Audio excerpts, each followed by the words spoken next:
Chris Young, how are you? I'm wonderful. How are you? I'm doing so good. It's great to see you. Very excited. This new album going to be Yes. out. This is so much fun. Tomorrow is actually a really important anniversary for you. It's 19 years since your debut album came out. Yes. Almost at 20 years having a record deal. Isn't that wild? Are you going to do anything next yeah. year to like celebrate that? Probably not. I'll probably be busy working. Yeah, exactly. It's also really odd to think about it in terms of that because, I signed my deal when I was 20 and everybody's like, oh, and then you just took off and everything worked. And I'm like, no, I spent like the first 4.5 years just struggling to try and get any attention whatsoever. I had a song die at 37, a song die at 52, another song die at 37, and then I finally got my first number one in, ironically, 37 weeks with Getting You Home. But I was on a lot of airplanes, going to a lot of radio stations, and just being like, please play my stuff. Right. So every time I'm on stage and I tell a crowd, like, I'm grateful that I get to do this, it's all their fault. Yeah, it is. Truly. And I'm really honestly grateful for that opportunity, and now this opportunity that I have on the brand new label with Black River, which is so exciting. Yeah. When you were saying that, I was just thinking that like it's so wild to hear you talk about like how for like 4.5 years things weren't working, because I feel like artists today, like you see people get signed and there's not really like those long development windows anymore. No, like, if you're going a year or two without hey, something that trust doesn't me, work, I'm grateful for that. Crazy. But it's just like a sign of like how much, like when you say you're grateful, I'm sure you're grateful to have been a part of the music industry also at that moment too, because like they don't give you that long anymore, which is crazy. Like they didn't give anyone that long. When I first signed my record deal, I was lucky enough that Joe Galante, who was the head of the label at the time, I was through like 3 regimes with Sony, but Joe Galante, for whatever reason, looked at me and was like, this guy, like, I want him here. Right, I want the him to same stay. With like a McGraw, it took him years before he had a hit, which is so crazy. But you're right. That doesn't happen anymore at all. It's so fast, the turnover, and some people get like a great deal and then they're like, I'm on my way. And then for whatever reason, it just doesn't click. So that's not lost on me. I'm very excited to be making music, and, I get to keep making party songs and love songs and everything in between.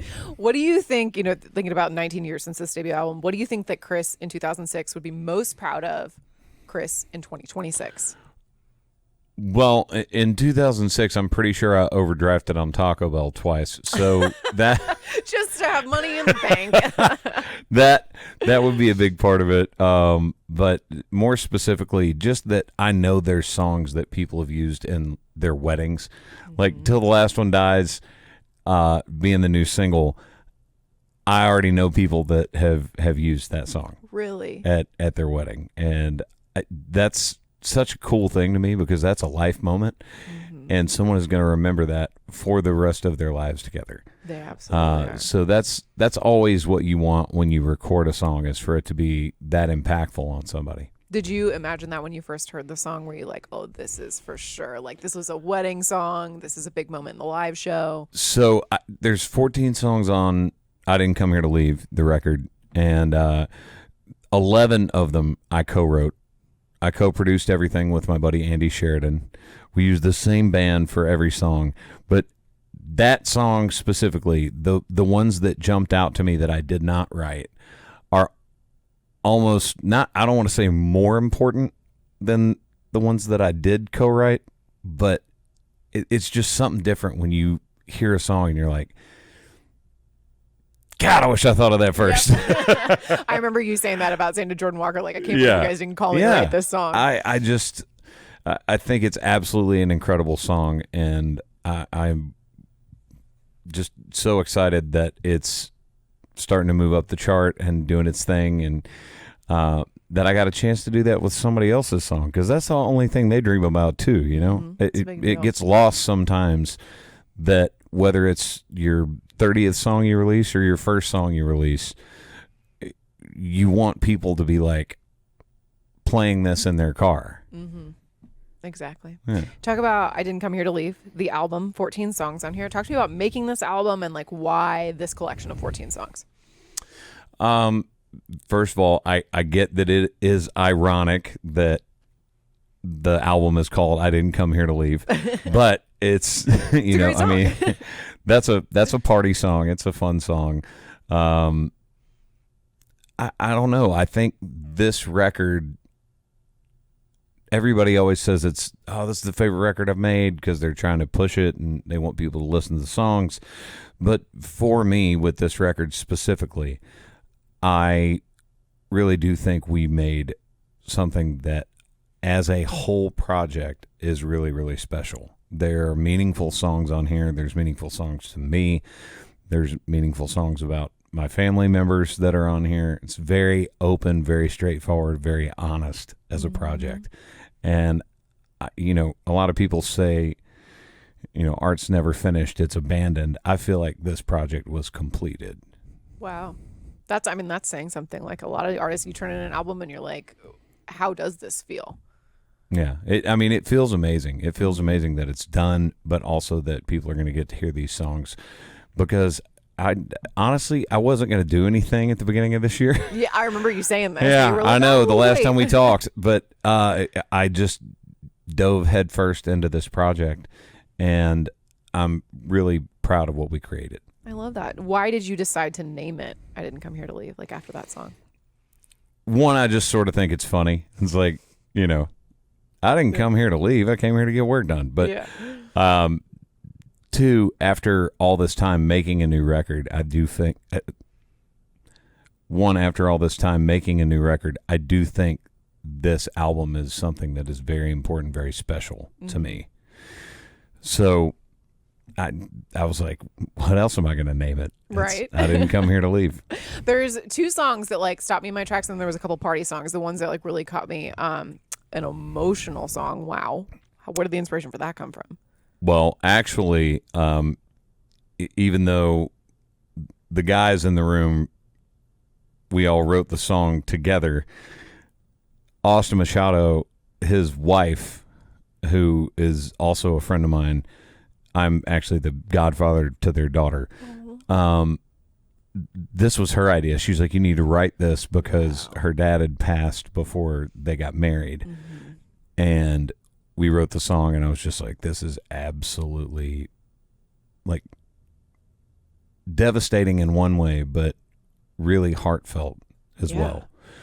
And I definitely had to have that on the record. Yeah, I just thought it was I love songs from a unique perspective. I feel like it's something that we do so well in country music. And yeah, hearing, like when you're first listening to it, you're like, wait, what's happening? And then you'll realize that this is this guy like singing at a gravestone to his I was going to say, now that I've sort of given away the hook of the song, for anybody that listens to this, it's basically a guy sitting at his father-in-law, or would have been father-in-law's grave, saying, I hope it's okay that I'm taking care of your baby girl. It's so good. It's incredible. And then the other one was What Did You Take? That really gave me like like Live Like You Were Dying vibes. Doug Johnson wrote this song. He played me 5 songs. He works on the label as well, but he's an incredible songwriter. Wrote 3 Wooden Crosses. Cool. Like, I mean, he's written sense. Yep, that makes sense. And so he plays me 5 songs. And the first 4, I'm like, those are good. And he played me that last, and I'm like, why didn't you play this first? Right. I was like, I love this song. Please let me have this. And luckily he did. So it is an incredible song. And then some of my other early favorites were A Cold One Coming On, Pour Some Whiskey on It, and Boots on the Ground. Like, so fun. Just like party anthems, like you said. I was just sitting in the car watching the video for Boots on the Ground. Yeah. Did you write this with Hardy? No. But you were in the studio, like with the playing this song with him, or what was that about? So that's a different song. Oh, that was on a different song? album. Yeah, me and Hardy I totally have written. missed that. I for whatever reason in my brain I saw that and I was like, oh, this is Boots on the Ground. No, me and Hardy have written a couple of times. He's amazing, obviously. And just an incredible human as well. But, all right, so go back. You were watching the Boots on the Ground music video. The Boots on the Ground video. There is a line dance to it. So I love this. Line dancing is like all the rage again all of a sudden. I love it. I love every bit of it. Do you go line dancing? I used to teach. You did? Wait, did I know this? I did know this. I think you knew this. Yes, because I think where I've did told you you used this to teach? before. Yeah, because this came up with like the breakdancing thing. Yeah. Okay. Wait, so did you come up with the line dance, or who came up with this? No, I actually had someone create a line dance specifically for this song. So fun. And there might be another one for another song on the record. Ooh, okay. I'm happy to see line dancing having a moment. Like when I was growing up, that was like what we did on Friday nights in high school. Is we went to a bar and went line dancing. Yeah. It's the best. I like now I feel intimidated to do it. Like Don't. Like that's the I whole know, but thing. I, Like you're supposed to enjoy it. I know, It's but supposed it's to be like fun. some of those people are like real into it and real good. Yeah, that is also true. Yeah. I want to talk about like what with new music when you're turning in an album and you've got some songs like maybe you're on the fence about, you're not sure about. When you're turning in an album, like who is your litmus test? Like if you're on the phone, or like if you're on the fence for a song, who do you play it for to see what they think? Like, do you know anybody that they're like, you usually know?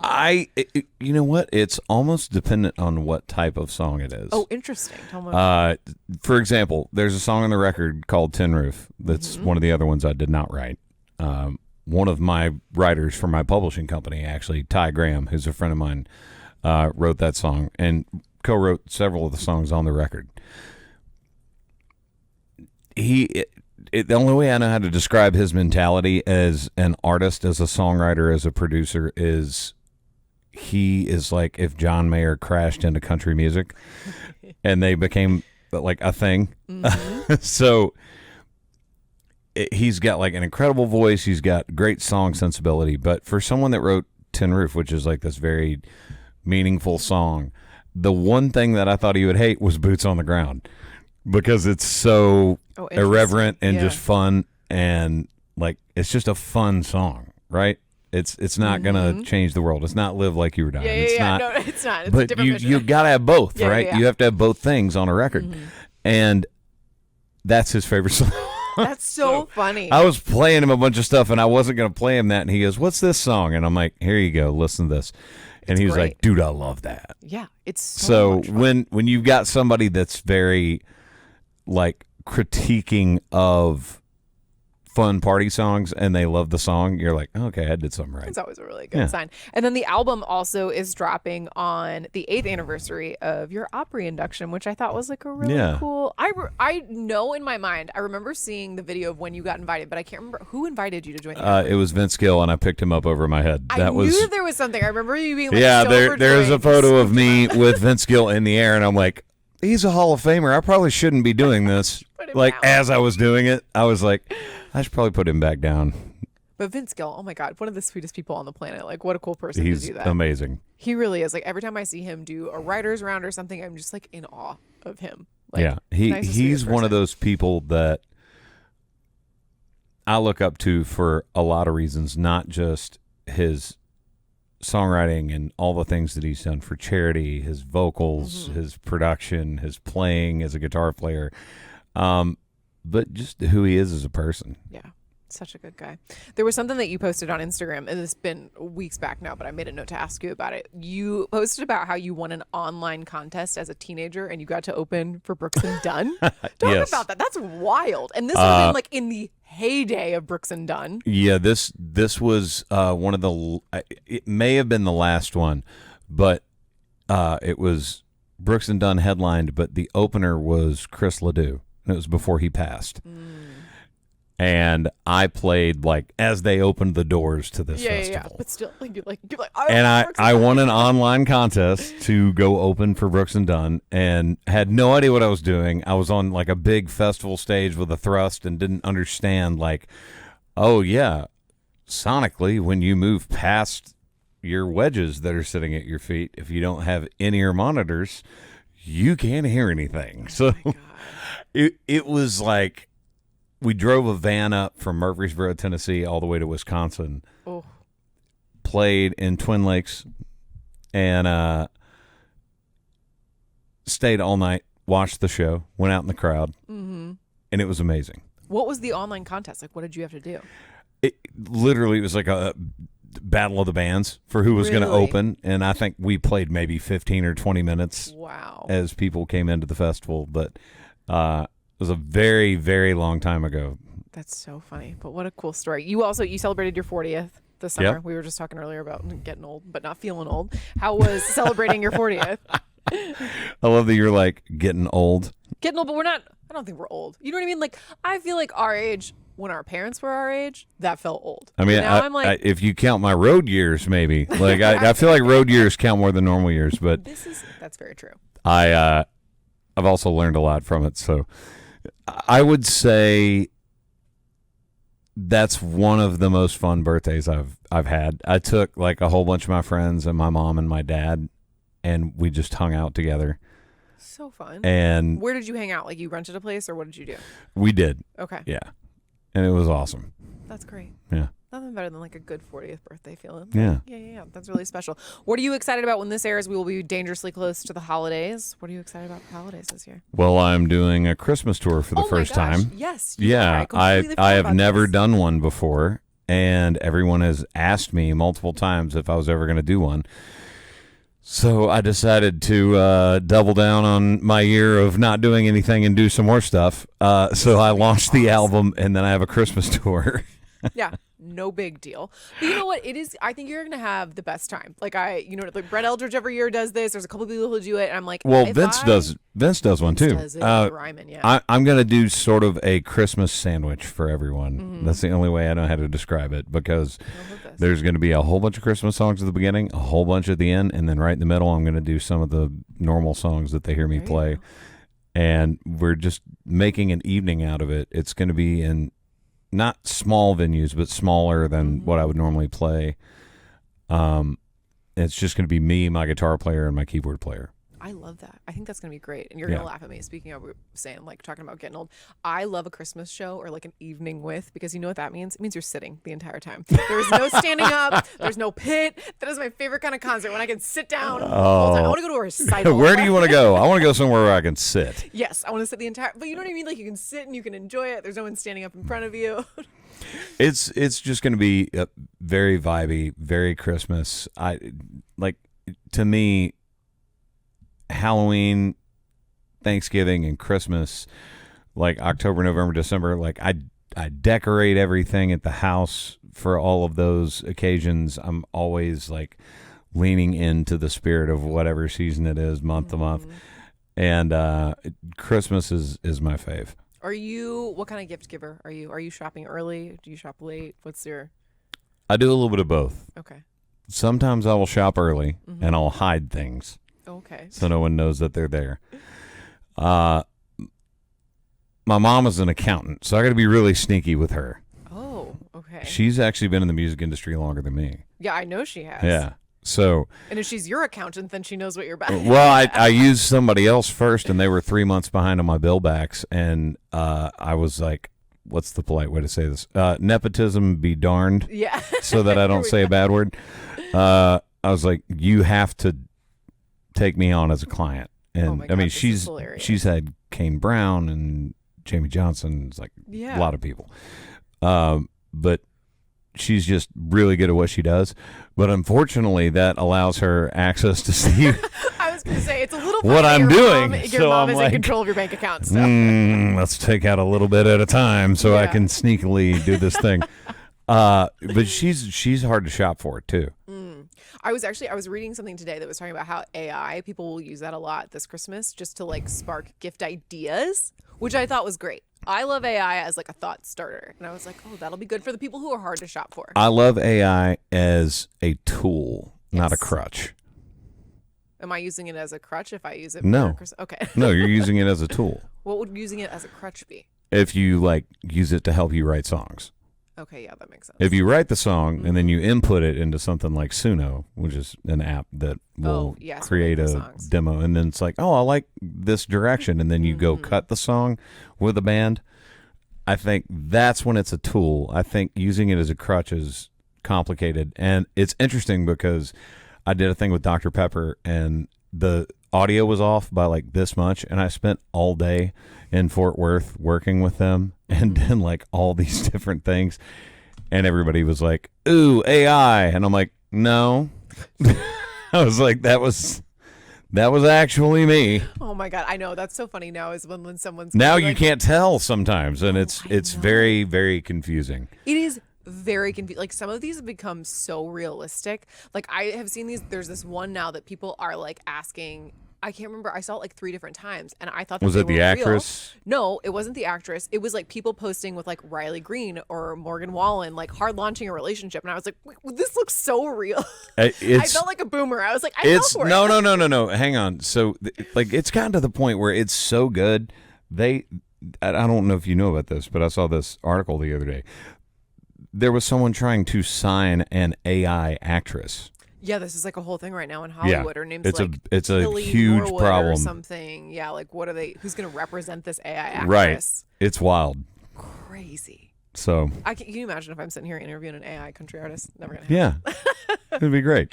Chris Young, thank you so much for coming to see us. The album is great. It's so much fun. Like you said, like there's really like vulnerable, great storytelling on here. There's also just like really fun party anthems. I think everybody's gonna love it. Well, I hope everybody enjoys it. And 1, thank you for your time. 2, I didn't come here to leave. Shameless plug. And 3, just thank you to everybody out there that's ever listened to my music. That's so sweet. Chris Young, thank you so much. Hey, it's Katie. Thank you for watching. See more interviews, performances, and more of your favorite artists by subscribing and downloading the free Audacy app.